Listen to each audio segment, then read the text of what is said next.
morning, my lovers. I'm back out on the stream again. I was asked by the archaeologists to have a good route around in this stream looking for more pottery, and we want to find more pottery because it could mean that the graveyard could just be on the edge of a settlement and that the stream could be in the middle, because back in the day when the Saxons were about, they used to have streams going through their villages, so that the stream could be at the centre of the village. Woohoo! So I've got a rake, well, rake end bit. Oh, yeah, I got a rake, just the end bit, and I'm going to have a good route around in the stream. We'll let it clear, and we'll see if we can see any more pottery. And I've got the gold pan just in case we get down to any sort of gravels near clay, and we could give it a bit of panning to see if we've got any gold. Woohoo! Gold! Oh, I found my first bit of pottery. Well, two bits really, but this is old. So that's a piece of old stuff. That could be Saxon. And this, what's that? Is it a tile? Floor tile? It's got a funny design on it. Right, proper weird that is. Oh, what's that over there? Is that another bit?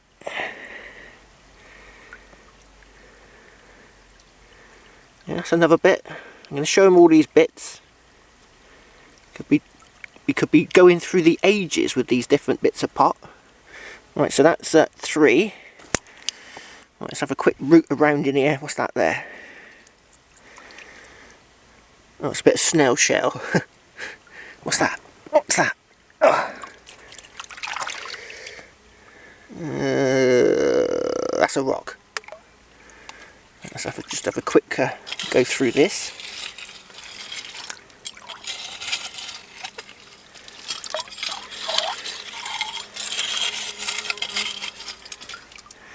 Wait for it to clear.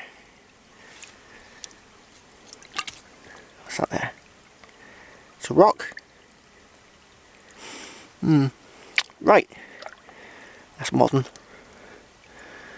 Oh, why are you saying that? What's that there? It's got a pattern on it? Possibly. Right, I'm going to root through some more, and we're going to see if I can find some more pottery.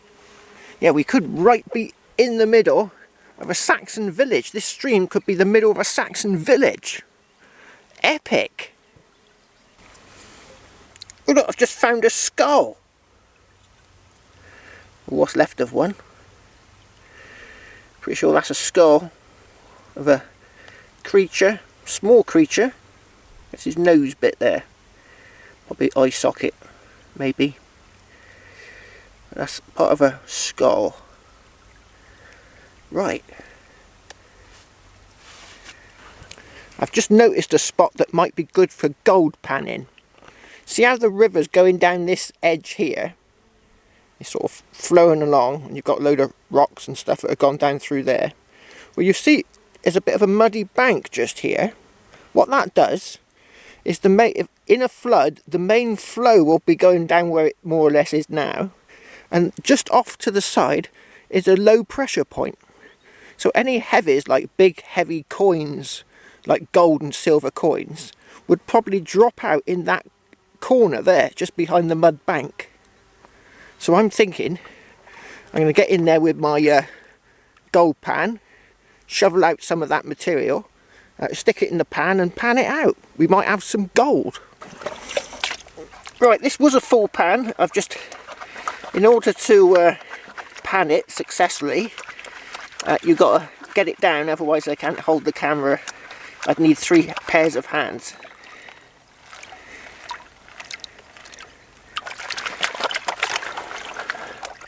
Someone said use the ripples, you're less likely to lose something.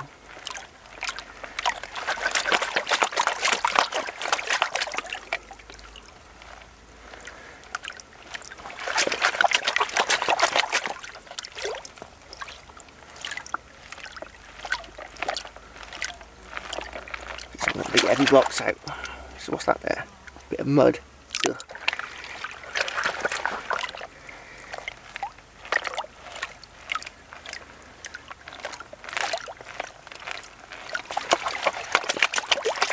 Right, I'll get back to you when I'm down to the dregs. No gold, unfortunately, but what I did find is some fossils. It's a piece of an anomite, look. It's in really nice condition. Well, apart from it's broken, just a little bit of it.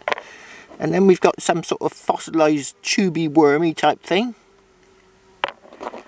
And another bit of a fossil, but a small bit, a broken bit of that tube worm.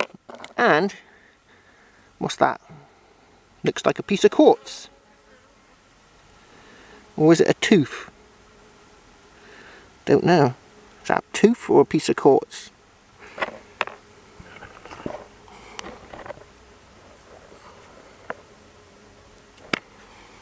Oh, got backache. Well, now it's cleared. There don't seem to be any big rocks in that low pressure point. But there seems to be quite a few big rocks in the bit that's flowing.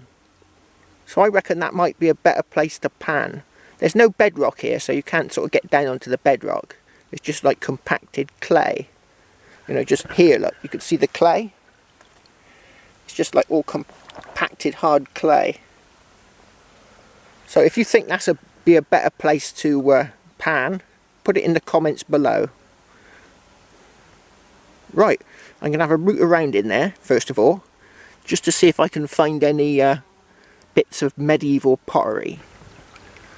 Oh, it's just having a quick root around with the spade in here, looking for more bits of medieval pottery, and there's a little bottle's appeared. A little bottle, got a screw top, so it's not that old. It's like a little whiskey bottle. Something like that. What's it say on the bottom? Anything? There's something on there, but it's a bit small. Oh, those bottles yesterday.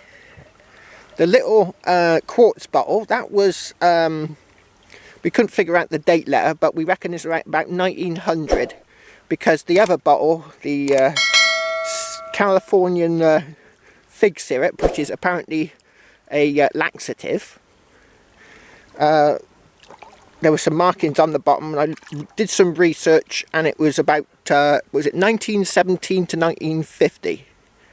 But round about 50s they started with paper labels. So it's probably round about 1917 for the little quartz bottle, which is probably perfume or something along those lines. So yeah, so this bottle is probably not that old. I'd imagine it's something like farmers probably had a little drop of whiskey, probably had a cold or something, probably even had a virus, and he's add a bit of whiskey to quench his sore throat. Right, let's see what else we can find in the stream of dreams. Woohoo! I've just been rooting around in the upper bit of the river, and I found a piece of pottery that looks possibly Roman. And the Saxons came after the Romans. You see, what happened was that the Saxons were like mercenaries, and they used to work for the Romans doing their sort of nasty jobs, like. And when the Romans left, they said to the Saxons, "Oi, you lot, you can move into our houses if you like. We don't need them anymore. We're going back to Rome." So that's what they did. So that's why the Saxons are here. At least I think that's how it went. Tell me if I'm wrong in the comments below. Oh, and I've also found a piece of jawbone. I think some sort of animal. Fox? What do you reckon, fox? It's quite small. Sharp teeth. Some sort of a creature.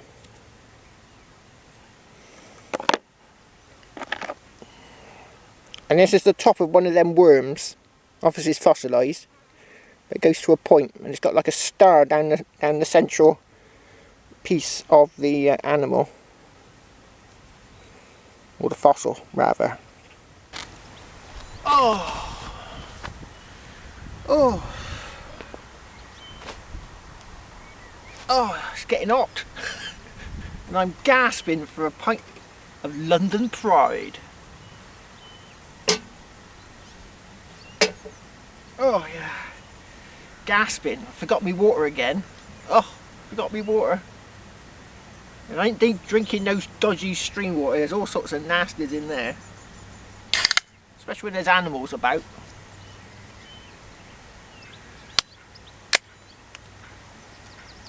Oh. Of course, hard work that panning, bending over.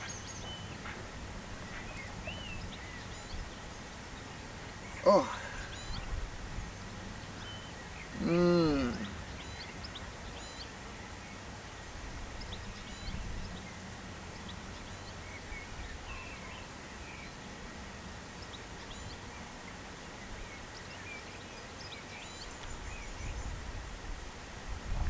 Mmm. Oh, yes. Oh, look at that. Look at that. Doesn't that look inviting?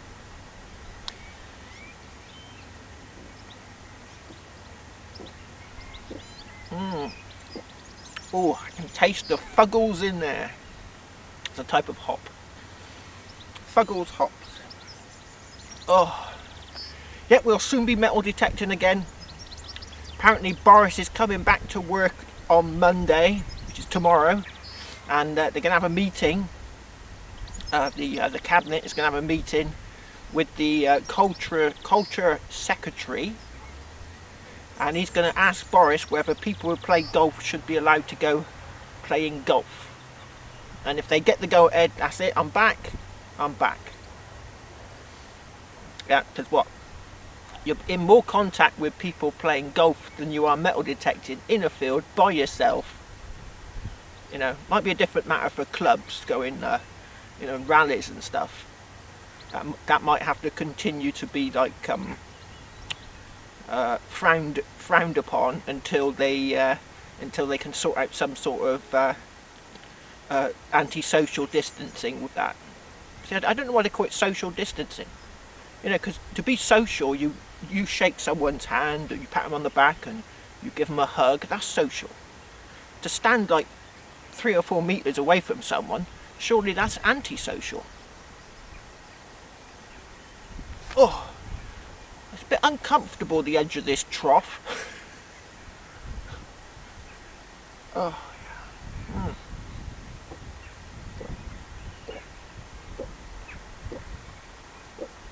Cabbage white. That's because there might be a few gardens in the area with a few cabbages, and then cabbage white butterflies, they like to lay their eggs, and the caterpillars eat all the vegetables. Yeah, it's starting to get hot, but unfortunately it's going to rain next week. It's like a couple of days of horrible rain, so I might have to go back to doing some revamped metal detecting videos. Still, we'll be metal detecting soon. Yeah, soon we'll be metal detecting. I reckon by Friday next week we'll be given a go ahead, and there'll be like a stampede for the fields. Or socially and anti-socially distancing, of course.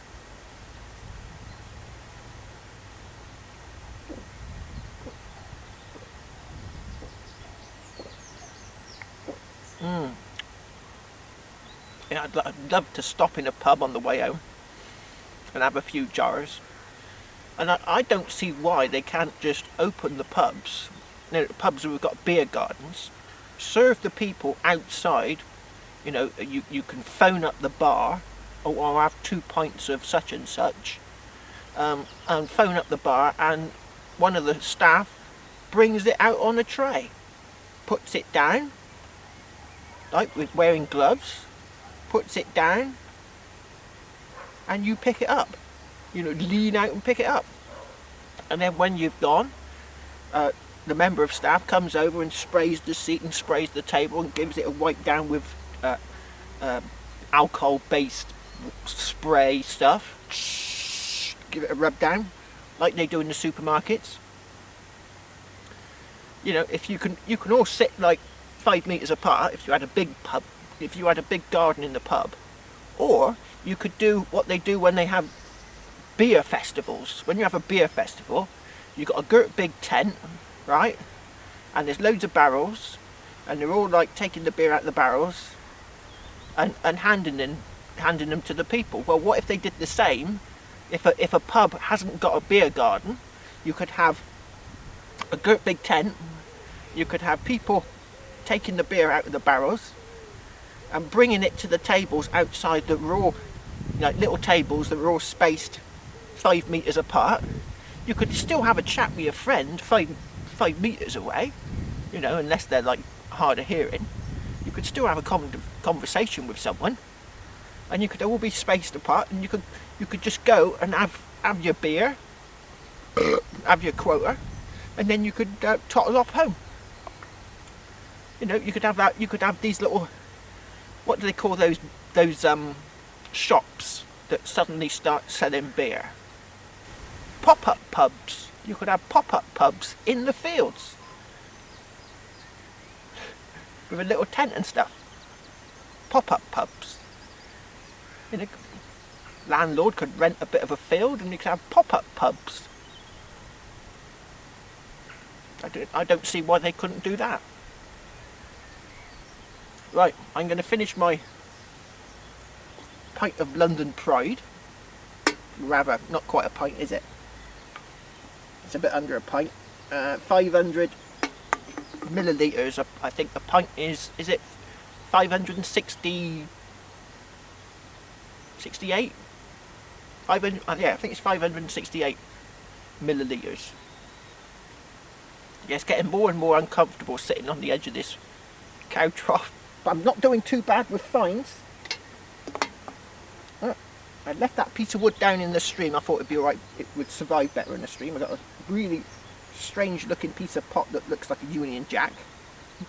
Don't think that's quite that old, but I've got 1, 2, 3, 4, 5 pits of possibly Saxon pottery, which I'm going to show to the archaeologist when he turns up.